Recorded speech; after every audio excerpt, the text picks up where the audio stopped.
Start na po tayo. Ito pala yung yung chicken thigh. Ito na po yung buto. Yung chicken thigh, marinate po natin yan. Pero bago yan, ito muna po. Ito na po yung bago nating soup. So lalagay po natin yan sa isang lagyan. Meron po tayong bawang, luya, sibuyas. Lagay po natin. Lalagay din po tayo ng pamintang buo. Asin, pampalasa. Dagdagan po natin ng konti. Yan. Tapos, ito naman tubig. Yan, puno po. Tapos takpan. Tapos isa lang. Isa lang po natin. Tapos, ilagyan yung pulot. Yan. Wait natin yan hanggang kumulo. Tapos hinain natin. Simmer natin hanggang lumambot po yung karne. Tapos ilabas yung tunay na lasa ng manok. Balik po tayo mamaya. Ito naman yung chicken thigh natin. Yan. 3 chicken thigh po yan. Gagawin lang po natin. Hisa natin ng salt. Yan. Tapos, buburan natin ng paminta.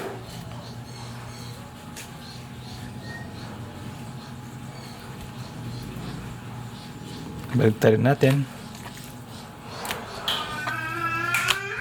Same procedure po.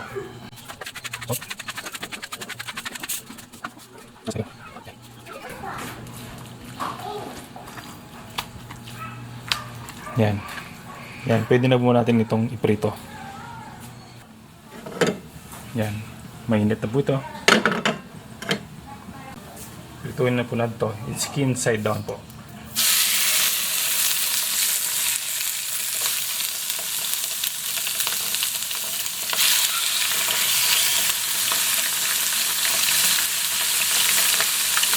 Lagay po natin sa mahinang apoy.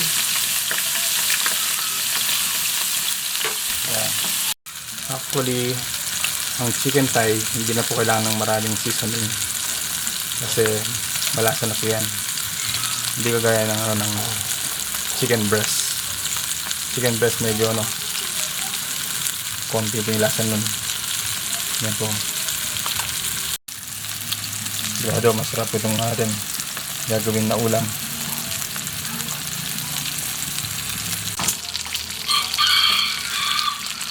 Yan, after 7 minutes, balter na po natin.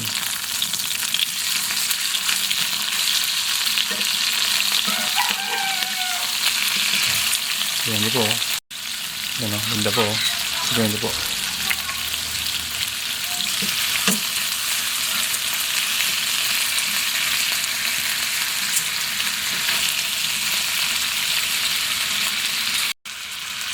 Sa mahinang apoy ko lang po siya niluluto.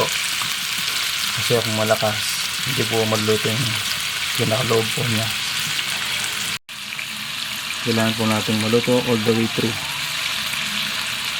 Para lahat ng lansa at mas malasa po.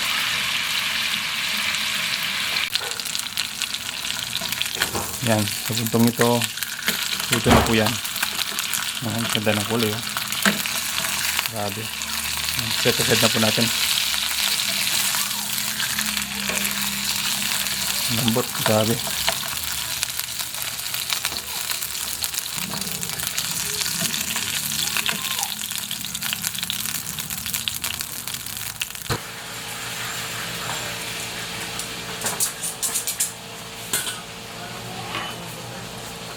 Iwain na po natin.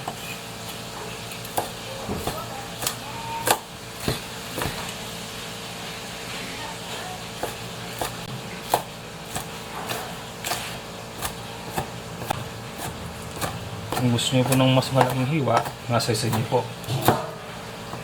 Kung gusto nyo po ng medyo maliit, nasa nyo rin po yan. Yan. Lipat po natin dito sa bowl. Mixing bowl po. Yan pa. Yan.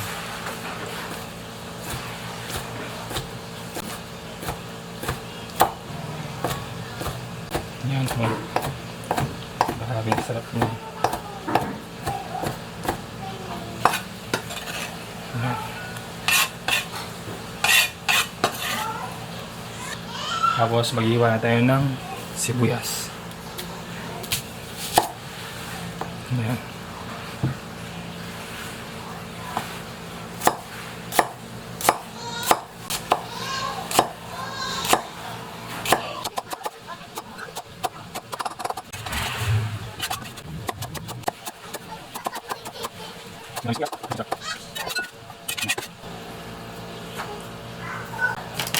Lalagay din ako ng siling haba.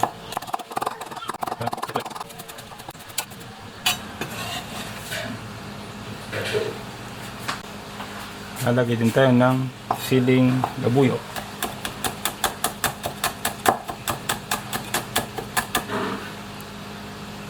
Huwag na natin masyadong durugin para hindi masyadong maanghang, para makain pa natin. Yan. Meron din tayong kalamansi.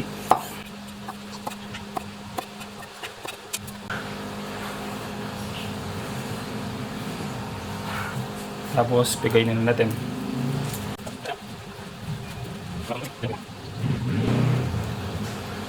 Yan. Ano po yan? Tapos maglalagay po tayo ng reno. Yan. Lalagay din tayo ng mayonnaise. Yan. Tansya-tansya lang po. Tapos liquid seasoning.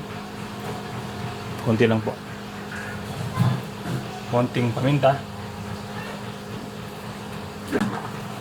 Siyempre, kailangan natin ng asin. Yan. Tansya-tansya lang po.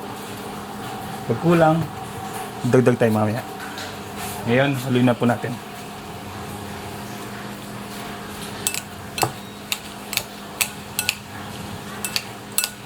Grabe, ang sarap niya, no?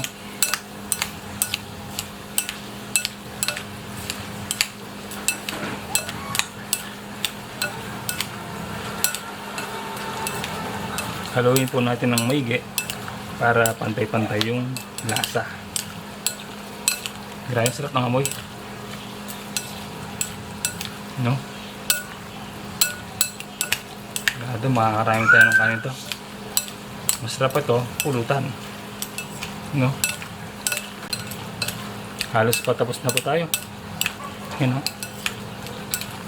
Basta kung kulang po yung lasa, dagdag po kayo. Kung gusto nyo medyo manghang, magdagdag po kayo. Kung palagay nyo kulang po sa asin, magdagdag po kayo. Yan, o. Salamat po. Medyo mainit na po yung ating pan. Lagyan po tayo ng butter. Yan. Tunawin lang po natin.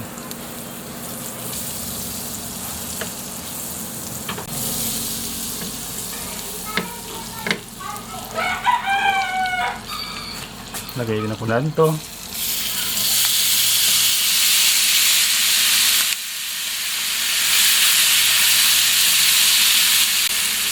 Grabe, ang sarap po.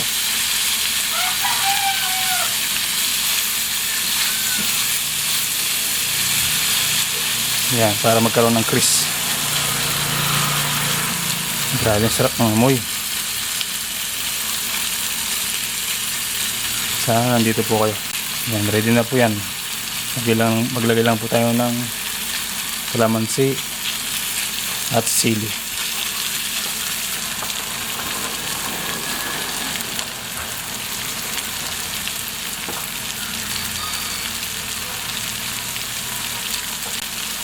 Sili. Green sili ulit. Para magandang kulay. Yan. Luto na po yan. Sana na-enjoy nyo po yung recipe natin for today.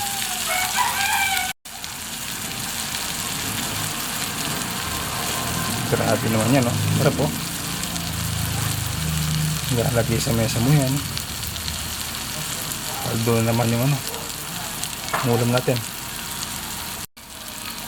Grabe. Sarap ng amoy. Sigurado. Marami naman kanin ng mga ubos na dito. Sana enjoy nyo po itong recipe natin for today. Maraming salamat po. Subscribe at share po yung video po natin. Salamat po.